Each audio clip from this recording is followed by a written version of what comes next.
Parce que si tu ne pries pas, c'est une arme importante que Dieu met à ta disposition. Parce que cette arme, c'est une forme de parole. Mais dans le cadre du combat. Parce que la prière, c'est une arme. Mais c'est une parole. Ça voudrait dire que tu adresses tes prières à qui? À Dieu. Donc tu parles directement à Dieu. Dieu entend, Dieu écoute et puis Dieu se manifeste. Dieu n'a pas le choix que de réagir parce que tu parles régulièrement. Il n'y a pas de raison qu'on pose une question à Dieu et puis Dieu ne répond pas. Il va garder le silence un jour, un deuxième jour, un troisième jour, un quatrième jour. Et puis le cinquième jour, Dieu va te répondre. Généralement, les gens prient, c'est quand ils sont en difficulté. Et c'est ce que Jacques dit. Celui qui est dans la joie oublie même les temps de prière. Mais c'est celui qui est dans l'affliction qui passe le temps à prier. Donc n'attendons pas, nous, en tant qu'enfants de Dieu, d'avoir les problèmes pour prier. Il faudrait que nous prions régulièrement, que nous prions tous les jours, et que nous parlons à Dieu, que nous changeons même l'atmosphère, parce qu'on est capable de changer notre condition de vie. Amen. Alléluia. Amen. Ta façon de dire Amen m'inquiète. Amen. Tu as la capacité de changer le cours de l'histoire. C'est pourquoi quand tu te lèves le matin, la première chose que tu fais, c'est adresser des prières à Dieu. Ce que nous demandons à Dieu, le déroulé de la journée, qu'il soit agréable. Qu'aucune mauvaise nouvelle ne m'atteigne. Que ce qui va être dit par les gens ne m'influence pas. Ça voudrait dire que tu es préparé spirituellement. Mais tu le fais dans quel cadre? Dans le cadre de la prière. Si tu veux que des bonnes choses arrivent, tu dis Seigneur, je veux que des bonnes choses arrivent. Même si la bonne chose n'arrive pas à l'instant que tu demandes, mais Dieu a déjà acté. La Bible nous enseigne quoi au sujet de Daniel? La Bible dit dès que Daniel a eu à cœur de prier, le premier jour qu'il a prié, Dieu l'a exaucé. Vous voyez qu'aujourd'hui tu pries, tu demandes des choses à Dieu. Parce qu'à l'intérieur, ça bouge. À l'extérieur, les gens t'attaquent. Et tu demandes des choses à Dieu. Mais la Bible dit que le premier jour du fait que tu sois agréable à Dieu, Dieu a exaucé. Mais il y a un élément bloquant. Pourquoi est-ce que ta bénédiction tarde? Pourquoi ta supplication tarde? Il y a un élément bloquant. Donc Abraham, lui, il s'est mis dans un contexte exceptionnel. Parce qu'on lui a donné une information. Et sur la base de cette information qu'il a eue, il a commencé à prier. Parce que Dieu dit, je ne peux pas cacher ça à quelqu'un que j'aime. Quelqu'un qui est agréable à moi, je ne peux pas cacher ce que j'ai l'intention de faire. Bien-aimé, si aujourd'hui tu subis ce que tu subis, si aujourd'hui tu vis de l'adversité en adversité, si aujourd'hui tout ce que tu entreprends faire ne marche pas, souviens-toi de ça. Souviens-toi que pour que Dieu te révèle pourquoi est-ce que tu vis ça, il faudrait que tu sois agréable à lui. Si vous ne croyez pas, devenez agréable à vos parents, à vos maris, à vos femmes. Elles vont vous servir tout type de repas. Parce que quand tu fais plaisir à quelqu'un, le cœur de quelqu'un est réjoui. Tu demandes l'argent, il se bat, il te donne. Parce que tu fais plaisir. Et là, il y a le contexte amour qui intervient. Tu réjouis mon cœur. Pourquoi est-ce que je ne vais pas te donner ce que tu demandes? Pourquoi est-ce que je ne vais pas réunir ciel et terre pour donner ce que tu demandes? Parce que tu es agréable à moi. C'est parce que tu me fais plaisir. Et la Bible déclare qu'Abraham a fait plaisir à Dieu. Il faisait plaisir à Dieu.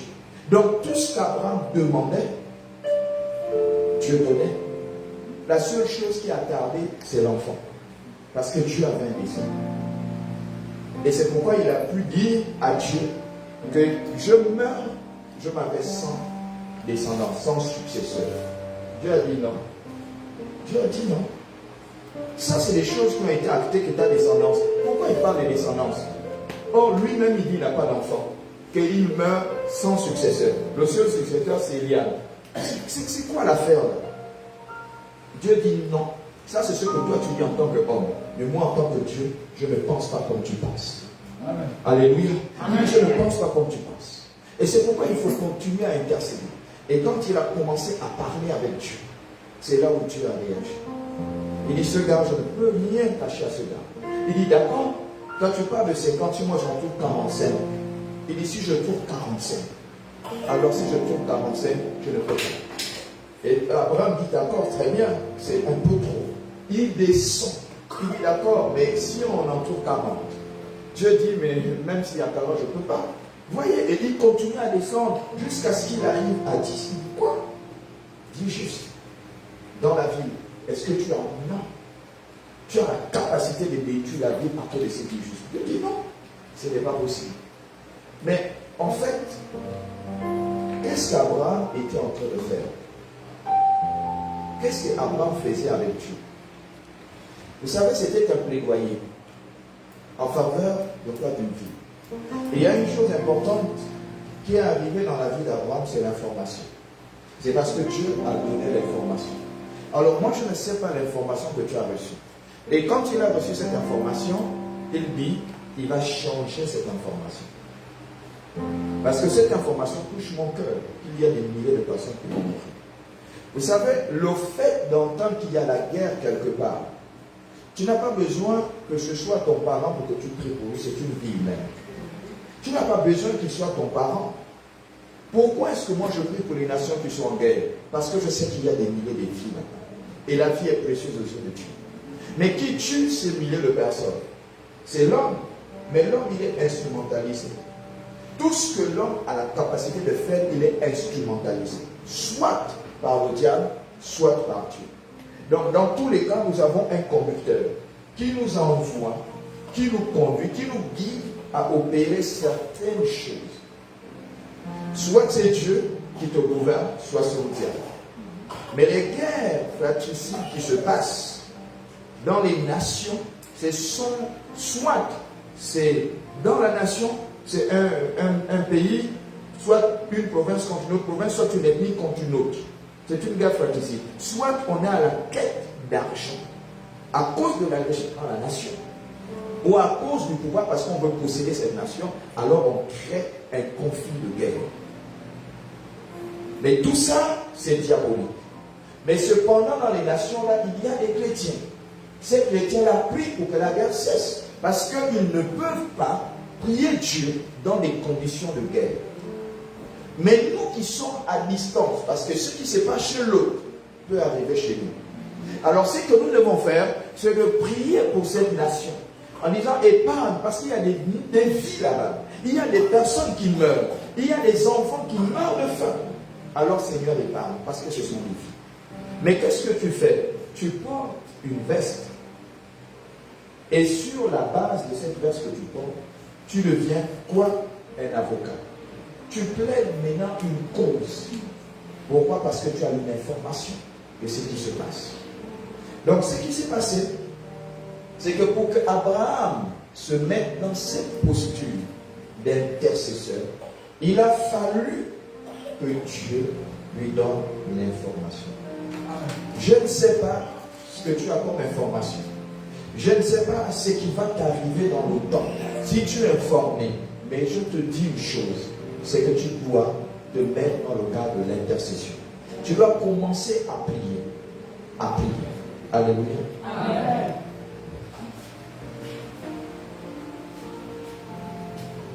Le verset 25, il dit ceci. Il dit ceci. Fais mourir le juste avec le méchant, en sorte qu'il en soit du juste comme du méchant. Loin de toi d'agir de cette manière. Alors là, Abraham est en train de définir la justice de Dieu. Il est en train de définir la justice. Il ne parlait pas de parité, mais il parlait de la justice. Que toi, tu agis avec justesse. Et que si là-bas, il y a des justes, dans tous les cas, tu vas les épargner. Alléluia. Amen. Tu vas les épargner. Effectivement, Dieu dit, c'est une évidence. Si j'entoure des justes, je les épargne.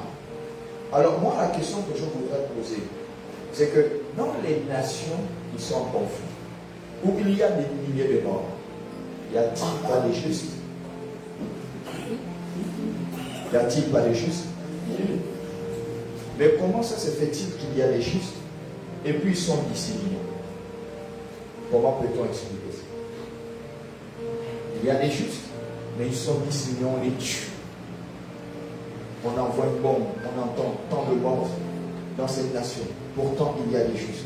Mais qu'est-ce qui se passe? Le Dieu que nous prions n'est-il pas juste? Pourquoi permet-il à ce qu'il y ait des gens qui meurent, et même des gens qui n'ont rien à voir, selon nous, qui meurent? Pourquoi? Parce qu'ils n'ont pas de Parce qu'ils n'ont pas personne intercède dans leur faveur. Ah, ça. Ok. En fait, il faudrait que nous arrivions à nous poser la question. C'est-à-dire, quand tu te regardes, tu dis, mais Seigneur, moi je prie. Pourquoi est-ce qu'en priant, en début du fait que je prie, il y a des choses de ce genre qui m'arrivent? Dis-moi pourquoi. Pourquoi est-ce que je vis ce que je vis? Pourquoi est-ce que je passe le processus des pleurs et des souffrances? Pourquoi est-ce que je ne suis pas capable de réaliser pourtant je suis à l'église? Je suis à l'église, mais rien de bon ne m'arrive. C'est-à-dire que je suis semblable même au païen. Et quand tu regardes le païen, tu as l'impression que le païen qui ne côtoie pas Dieu, qui ne frappe pas Dieu, est mieux outillé, mieux nanti que le chrétien. Alors quel est réellement le problème? Quel est réellement le problème? Que nous, chrétiens, on a des promesses meilleures que le païen, mais nous vivons dans des conditions bizarres, des conditions qui ne donnent pas l'envie aux gens de se convertir. Mais qu'est-ce qui se passe? Mais c'est nous, en longueur de journée, nous prions, nous crions, nous cognons même les murs, sur les fenêtres, pour que les gens entendent que nous prions. Mais quand on regarde ta vie, elle est médiocre.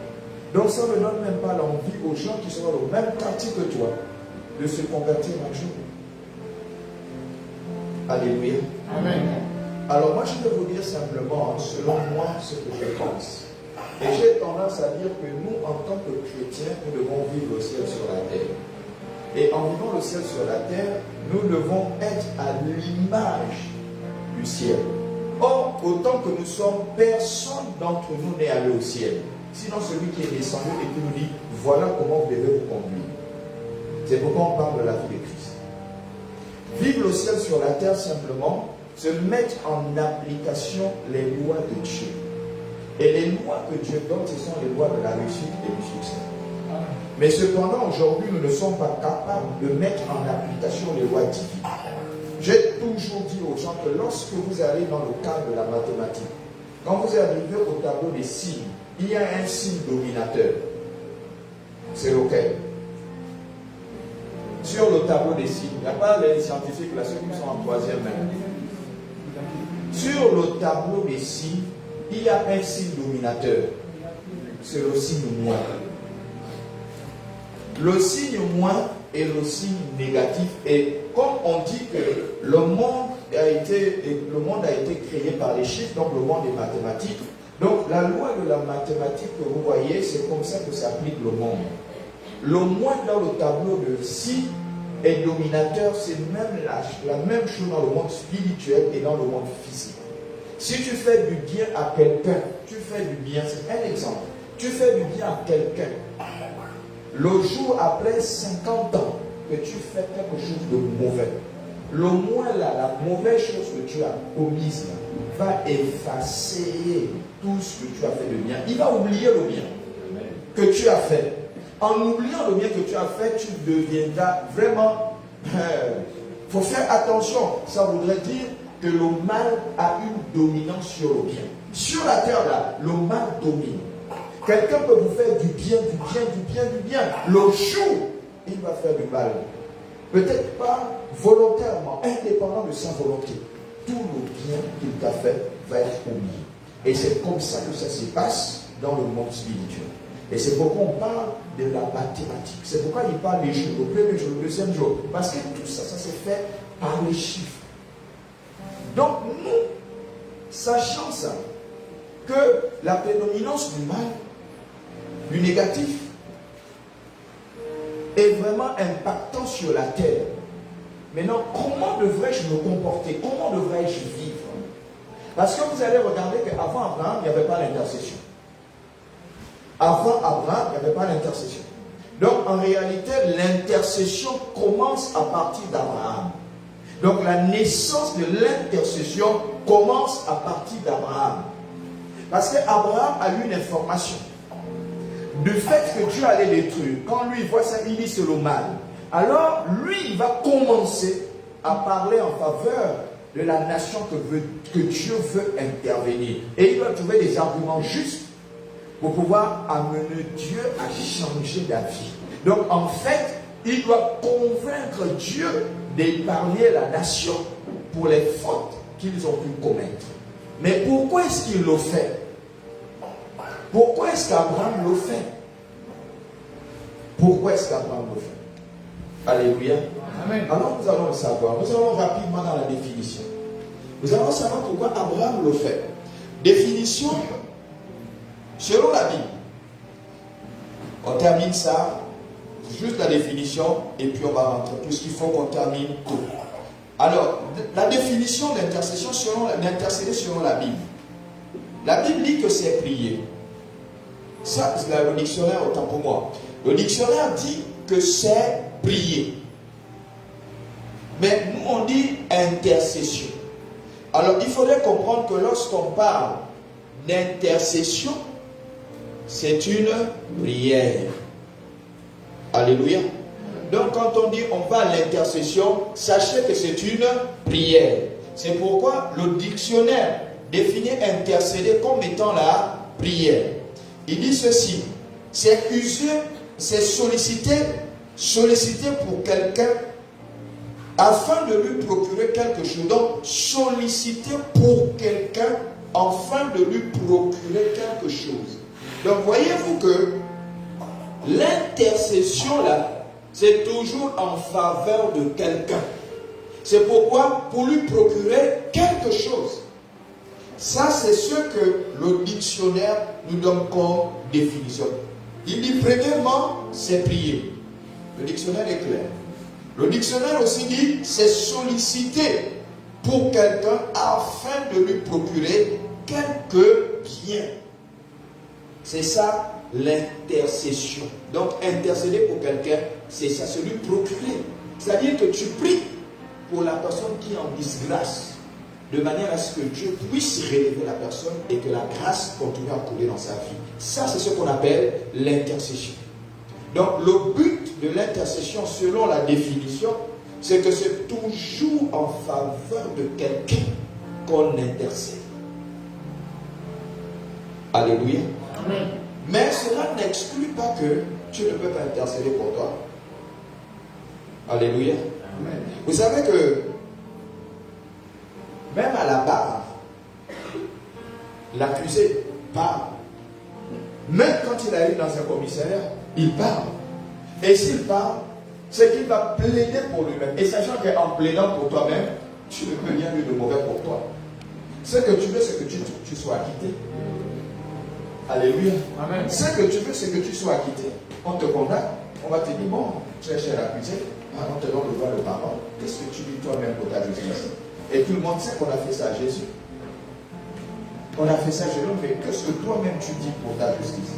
Tu entends comment on t'accuse. Là, tu viens de dire ça. Toi-même, tu entends comment on t'accuse.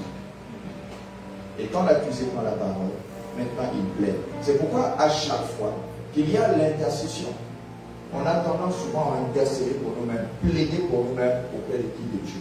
Pourquoi est-ce qu'on plaide pour nous-mêmes auprès de Dieu? Je pense que j'ai ouvert la brèche. Il faut écouter. S'il vous plaît, il faut bien écouter. Parce que si je parle de ça en 3, 4, 5 dimanches, c'est pour que chacun de nous se mette dans cette attitude d'intercession. Que tu deviennes un intercesseur. Que tu deviennes un homme ou une femme de prière. Et que tu saches que la prière est prépondérante dans ta vie. Et que la prière t'amène à résoudre certains problèmes. Tu peux être en difficulté. Tu ne vas pas toujours compter sur les autres. Il faut d'abord que toi-même tu commences à plaider pour ta cause. Vous savez ce qui s'est passé avec Gédéon quand il a détruit l'autel, sur la destruction de l'autel de Baal. Quand le propriétaire de l'autel de Baal a été convoqué en disant on est au courant que c'est ton enfant qui a détruit. Alors ce qui est important, c'est que tu amènes l'enfant, il faut qu'on juge l'enfant et qu'on donne la sentence à l'enfant. Il a dit ok, c'est très important, je suis d'accord pour ce que vous dites. Mais ce que je souhaiterais que vous appelez Baal et qu'il plaide pour lui-même. Il dit vous appelez votre Dieu et qu'il plaide. Si le Dieu que nous prions Baal est capable de donner la mort à Gédéon, qu'il en soit ainsi. Mais si ce n'est pas le cas, c'est que là où il a commencé, là, plus personne ne peut l'arrêter. Plus personne ne peut l'arrêter. Alléluia. Amen. Plus personne ne peut l'arrêter. Donc, à chaque fois qu'on parle d'intercession, ça voudrait dire que toi-même tu es inclus dans l'intercession. Il n'y a pas d'exclusion.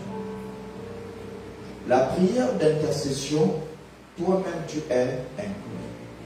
Si tu t'exclus, certainement tu vas faire comme Abraham parce qu'il y a une nouvelle qui t'a été donnée, que là-bas ça chauffe. Alors tu dis, ok, Dieu m'a donné ce sacerdoce, Dieu m'a donné ce mandat, alors je vais très clairement porter ma veste et je vais prier en leur faveur parce que j'ai l'information. Et c'est comme ça que tu commences à dire, Dieu, souviens-toi de cette nation. Je ne connais pas comment ils sont. Je ne suis jamais allé là-bas.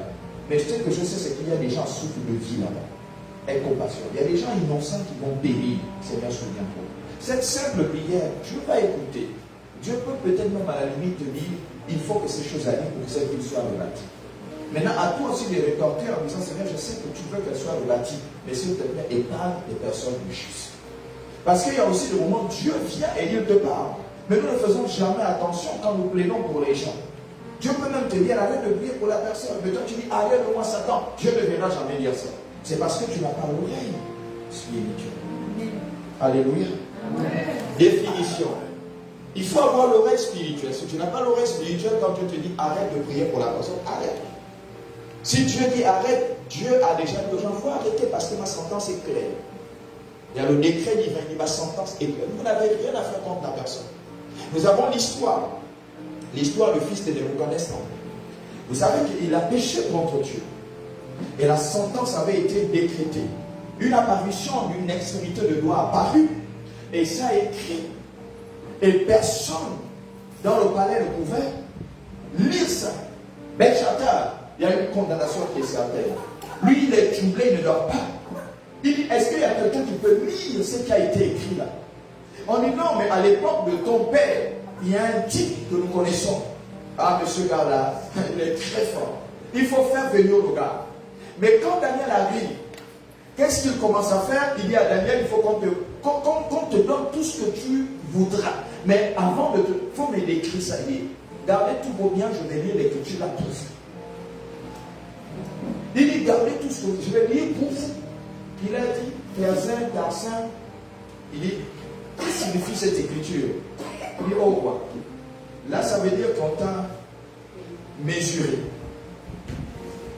on t'a pesé, on t'a mis sur la balance, mais cependant on t'a trouvé léger. Quoi? On t'a trouvé léger. Et léger, c'est que c'est terminé pour lui. Il était déjà mort. Il a appelé tous les gars. Remettez-moi ce gars. Il dit, gardez bien. La même nuit, il est mort. Là, il a cause de quoi? Du péché. Il a blasphémé. Et Dieu a parlé.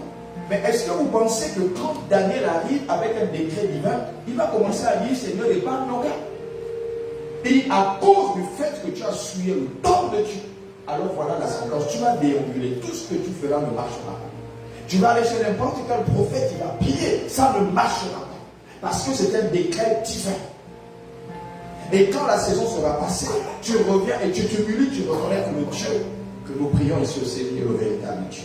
C'est le Dieu qui est capable de délivrer. C'est le Dieu qui est capable de respirer. C'est le Dieu qui est capable de lever. C'est le Dieu qui sort des situations difficiles. Alléluia. Amen. Des situations compliquées. Le Dieu, moi je l'appelle le Dieu de l'impossible. Le Dieu des situations compliquées.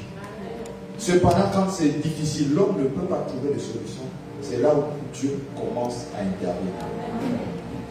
Vous savez, René Descartes, et ces savants de l'époque il a trouvé un terme, il a appelé, on dit toujours cogito, il a trouvé le cogito. Et dans le cogito, il s'est rendu compte parce que tous ces physiciens, ces savants, et ces deux-mains, c'était des gens hyper intelligents. Et dans leur intelligence, beaucoup reniaient l'existence de Dieu. Et comme aujourd'hui, beaucoup en renient. Mais ils renient l'existence de Dieu, mais ils sont dans les loges maçonniques. Ils sont dans la franc-maçonnerie, ils flottent le démon. Mais vous flottez le diable, mais vous ignorez, vous reniez fortement et farouchement Dieu. Vous êtes partout dans les temples de Mandja. Vous flirtez les esprits. Vous voyez ce qui se passe. Mais vous niez farouchement l'existence de Dieu. Moi, je ne comprends pas. Je n'arrive pas à comprendre. On couche le Nganga. Le Nganga invoque les esprits. Mais vous croyez aux esprits du Nganga, mais vous ne croyez pas aux esprits que Dieu contrôle. Il y a quand même un paradoxe. C'est que j'arrive pas à comprendre. L'une des choses aujourd'hui, il y a une accélération dans le monde satanique. C'est pourquoi eux, ils travaillent, ils ne dorment pas. Mais avec Dieu, il y a une lenteur telle qu'aujourd'hui, pour que tu deviennes parfait, pour que tu sois une personne parfaite, c'est tout un long processus. Mais quand tu dis c'est trop long, l'affaire là, pendant que tu es en train de souffrir, tu pleures 1 an, 2 ans. Dieu lui dit, c'est pas encore à 6 ans. Le diable, au bout de 6 mois, il a réglé la question. Alléluia. Amen. Le diable, au bout de 6 mois, il a réglé la question. Et puis beaucoup de gens se très honnêtes en disant, lui au moins avec T égale 0. Je préfère me greffer à celui qui agit à l'instant T. Mais faites attention. Dans tous les cas, il y a toujours un prix à payer. Avec le diable, il n'y a rien sans vie. Je vous ai raconté l'histoire de quelqu'un qui avait, pour avoir l'enfant, il allait voir les autres de l'autre côté. Vous savez, dans tous les cas, on vous demande toujours son vie. Donc il faut faire attention, vous cherchez les enfants, vous allez voir le mari, il vous donne l'enfant. Pendant le processus naturel, mais il vous donne quand même l'enfant. Rassurez-vous, cet enfant-là, soit tu vas vous déranger, soit Dieu va demander son vie, le diable va demander son vie. Le diable ne fait rien pour rien. Dieu, si lui, il te donne, c'est-à-dire qu'il va t'amener à un processus, c'est-à-dire qu'il va t'amener au niveau où toi-même, ton cœur doit être circoncis. Tu dois connaître l'humiliation afin de connaître l'élévation. Avec Dieu, c'est toujours ça. Et les gens n'acceptent pas de passer par le processus de la souffrance. Tu souffres. Tu reconnais que tu souffres. Mais toi-même, tu n'acceptes pas que tu souffres. Si tu n'acceptes pas que tu souffres, c'est que tu ne feras jamais d'effort pour en sortir. C'est-à-dire que tu n'es pas dans le contexte de la réalité que tu souffres réellement. C'est quand tu prends conscience que tu souffres que le principe de la révolte interne se manifeste. Si tu déambules, 10 ans tu es à la quête du travail, 10 ans tu recherches le travail, tu déposes les dossiers. Et puis, ça ne marche pas. Tous les jours tu pries, Seigneur, moi je vais travailler, Seigneur, je vais travailler. Ah. Mais Dieu lui-même te dit que je t'ai tout donné. Tu es valide, tu as pas, tu prends. Alors, va dans l'auto-emploi. Il dit non, moi ce que je veux, c'est qu'on me donne l'argent à la fin du mois. J'avais dit c'est un jeu. Je dis mais moi je ne comprends pas en fait. Soit c'est la vision qui manque, soit, je ne sais pas, en fait il y a un déséquilibre. Pourquoi est-ce que tu veux forcément être dans une entreprise? Pourquoi forcément tu veux être employeur au lieu d'être employé? Pourquoi tu veux être employé au lieu d'être employeur? Pourquoi tu veux forcément que ce sont des gens qui t'emploient et que toi tu ne veux pas employer les gens? Pourquoi? Vous savez, les gens qui ont créé l'entreprise en avaient marre en fait de travailler pour les autres et rendre les autres riches. Donc il y a eu une révolte à l'intérieur et il a osé. Il a dit, moi j'arrête, on me paye mes droits sur la base de mes droits, je commence à monter une entreprise. Alors quand on monte une entreprise, même si tu es païen, il y a toujours la foi. Et la foi te rend meilleur là-dessus. Et c'est comme ça que Dieu, par sa grâce, te localise même quand tu es païen. Donc il faut faire attention, ce n'est pas parce que tu n'es pas chrétien que si tu as la foi, Dieu ne peut pas agir. Mais lorsque tu as la foi, Dieu voit cette foi en Dieu. Hein? Il voit cette foi. Et Dieu, qu'est-ce qu'il fait? La foi amène à l'existence qui n'existe pas. La foi se manifeste comme une créature qui amène les choses à l'existence, c'est-à-dire comme un créateur. Et quand Dieu voit ça, qu'est-ce qu'il fait? Il amène à l'existence ce sur quoi tu crois. Tu crois en quoi? C'est ce qu'il amène. Il attire. Et c'est pourquoi vous voyez beaucoup de scientifiques, beaucoup de penseurs ont dit aux enfants, toutes les personnes qui pensent amènent à l'existence ce qu'elles pensent.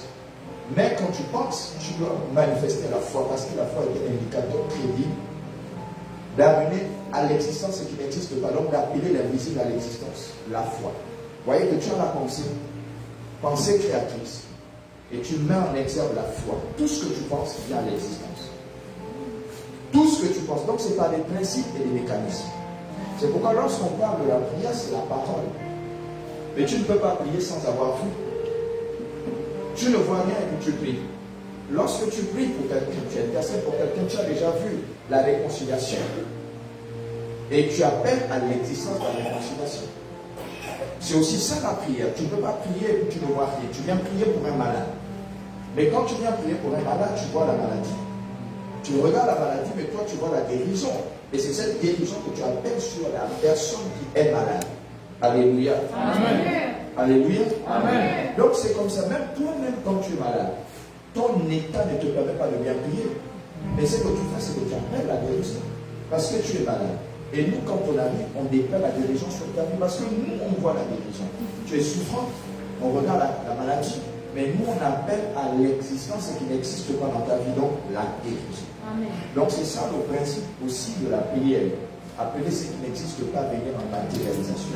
Mais cependant, il faut voir ça dans le monde spirituel. C'est pourquoi je parlais de la projection de l'état futur.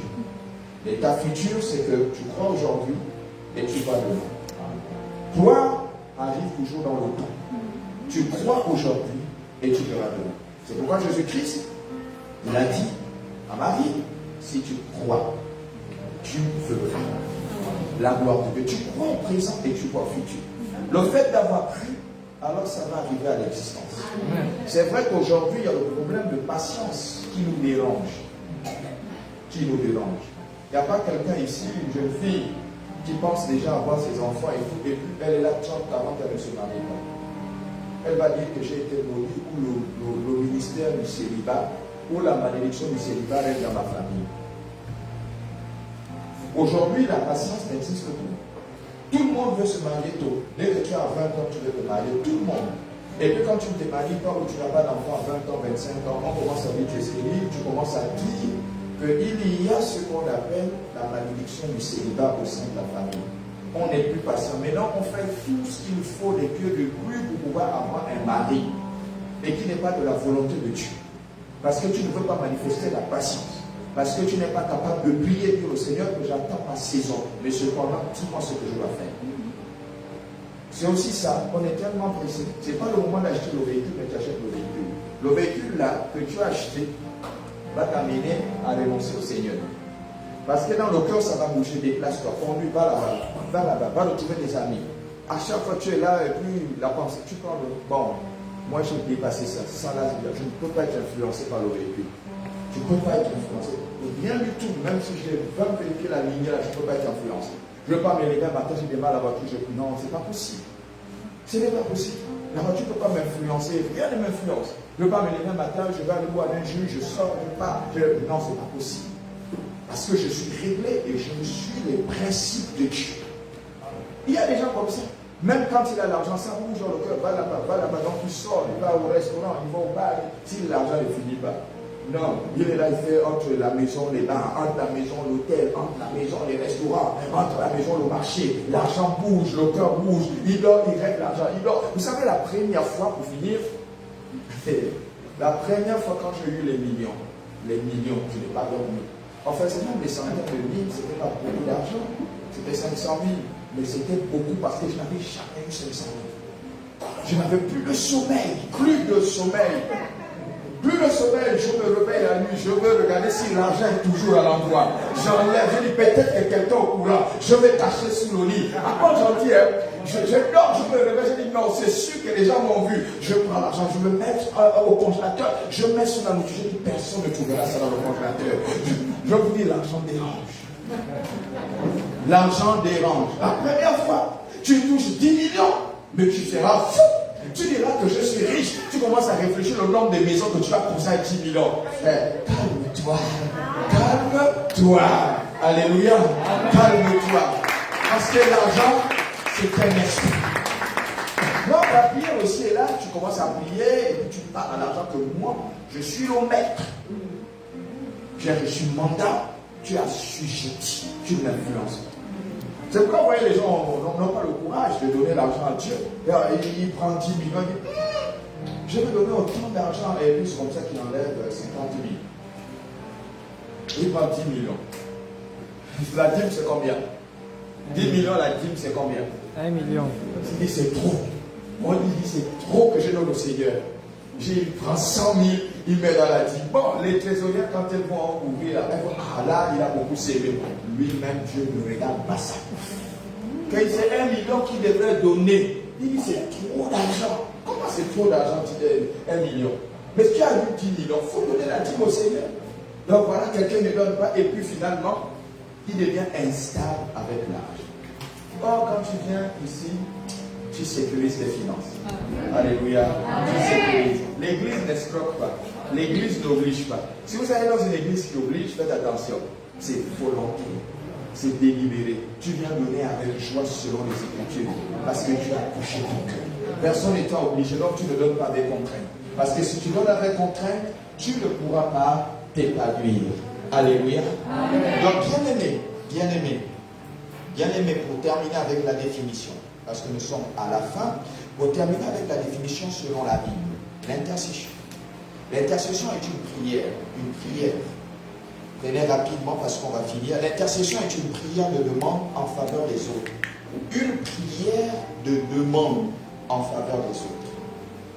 Donc l'intercession est une prière de demande en faveur des autres. Concrètement, qu'est-ce que ça veut dire? Ça voudrait dire que moi je suis là et puis je me décide de prier pour qui? Eva.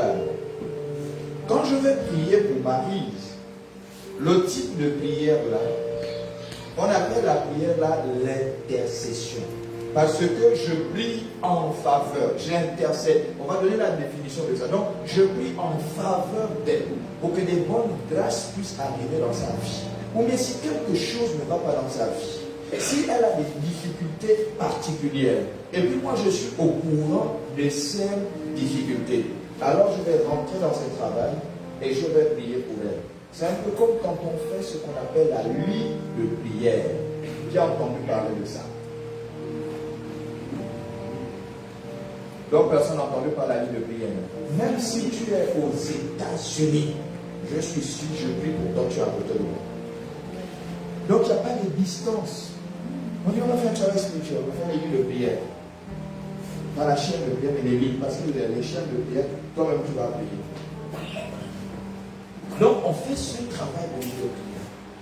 Donc je prie maintenant en faveur d'elle parce que les problèmes qu'elle a cette jour, elle-même, c'est compliqué de régler ses problèmes. Et moi-même, je vois la façon là, c'est difficile. Donc je dis, ok, maintenant je veux porter Eva dans la prière. Chaque matin, quand je me lève sur son nom, je parle sur son nom. Chaque matin. Je parle. Parce que c'est ça aussi. Les gens se découragent.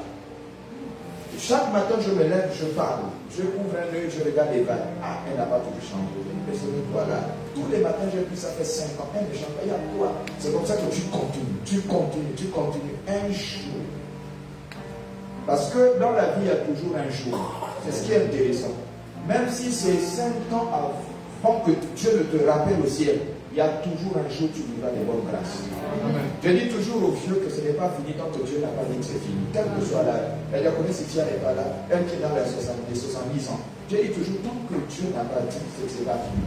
Le bonheur que tu as recherché, les grâces que tu as voulu là, vivre même dans ta vieillesse. La Bible déclare que celui-là, il est reparti auprès du Seigneur avec une heureuse vieillesse. Pourquoi est-ce que les gens pensent qu'ils sont déjà malheureux? Pourquoi les gens pensent que parce qu'ils sont vieux, c'est fini? Pourquoi les gens pensent que parce qu'ils sont retraités, c'est terminé?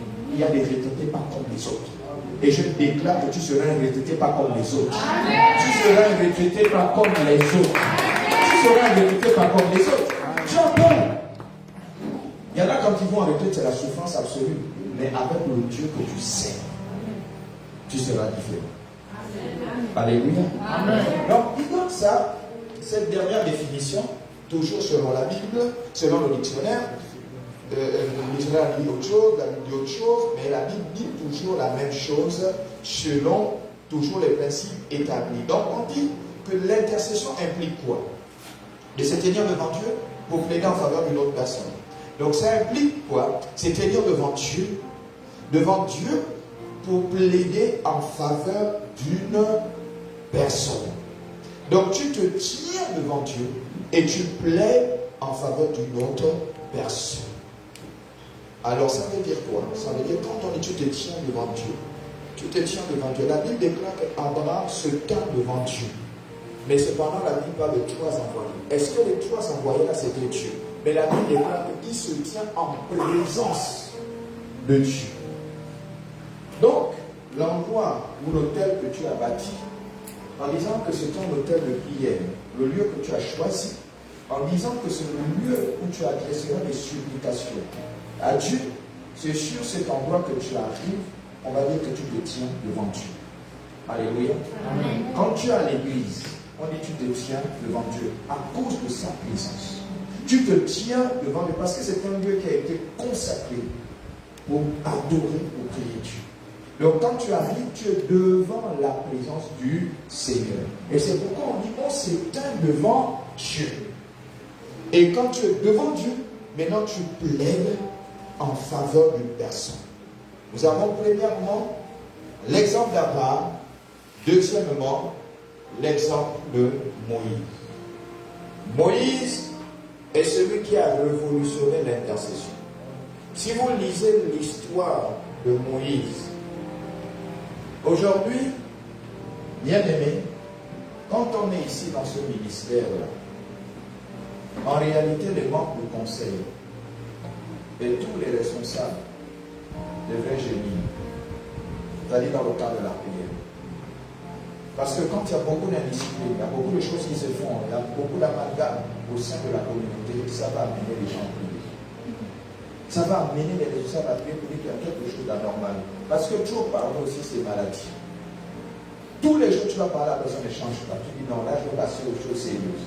Soit tu disciplines, tu donnes des sanctions, soit tu parles dans la chambre où tu pries. Parce qu'on parle, il faut changer.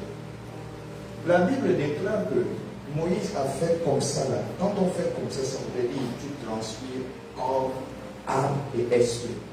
Tu es là en train de travailler, faire des travaux champêtres, des travaux difficiles, et tu fais comme ça là. C'est pour dire la souffrance. On repart au premier ordre. Ce qui est intéressant, je vais vous parler de ça la semaine prochaine, il y a un facteur clé qui intervient. C'est celui d'Abraham. La Bible déclare qu'Abraham sera la bénédiction. Mais il y a aussi un autre élément qui intervient, c'est Jésus. La Bible déclare que Jésus donne le salut. Mais Jésus n'a pas donné que le salut. Abraham a donné que la bénédiction. La Bible déclare qu'en Abraham, toutes les nations de la terre seront bénies. Mais la Bible déclare. Donc, voyez qu'en dépit qu'Abraham est arrivé, la condamnation était toujours présente. Tu as la bénédiction sur la terre, mais tu restes condamné. Or, Jésus, s'il est venu, il a porté le salut. Il a porté la bénédiction. Il porte la restauration, la guérison et il porte la résurrection. Donc, lui seul, il porte toutes ces choses. On va parler de ça la semaine prochaine par la grâce de Dieu. Donc, bien aimé, s'il vous plaît, je sais qu'aujourd'hui j'ai parlé doucement et j'ai voulu que chaque cœur soit disposé à recevoir ce que vous avez reçu ce matin. Que chacun incline son cœur et décide de rentrer dans le sillage de la prière. Tant que Dieu n'a pas dit que c'est fini, c'est que c'est pas fini. Moi j'ai l'espoir de ce que Dieu a dit de moi. Et je le dis toujours, que si vous entendez que le type est mort et que vous n'avez pas appris qu'il est riche, c'est que je ne suis pas encore mort, Dieu va me ramener à la vie. Alléluia. Donc pensez à ça. Priez de cette manière. Seigneur, ce que tu veux que je fasse. Je discute avec les jeunes. Il y a beaucoup de jeunes qui m'ont fait des révélations. D'autres étaient indécis. Et j'ai mis les révélations que les jeunes m'ont fait. Ils n'ont qu'à rester dans ça et prier. Parce que ça, c'est ce qu'on appelle la projection mentale de leur futur. Leur futur. Ils voient, ils disent, moi je serai dans la l'aisance. Et ça commence maintenant. C'est ta manière de faire maintenant qui détermine ton avenir. Si tu es bouillon, ton avenir sera bouillon. Ce n'est pas quand tu auras 30 ans que tu vas maintenant chercher à te corriger, t'arranger. Or, celui qui est clair maintenant, on sait que celui-là va désormais quelque part. Mais quand tu es bouillon, on ne sait pas où tu pars. Quand tu es déterminé à réussir, on sait que tu vas réussir. Que Dieu te bénisse ta vie. On applaudit.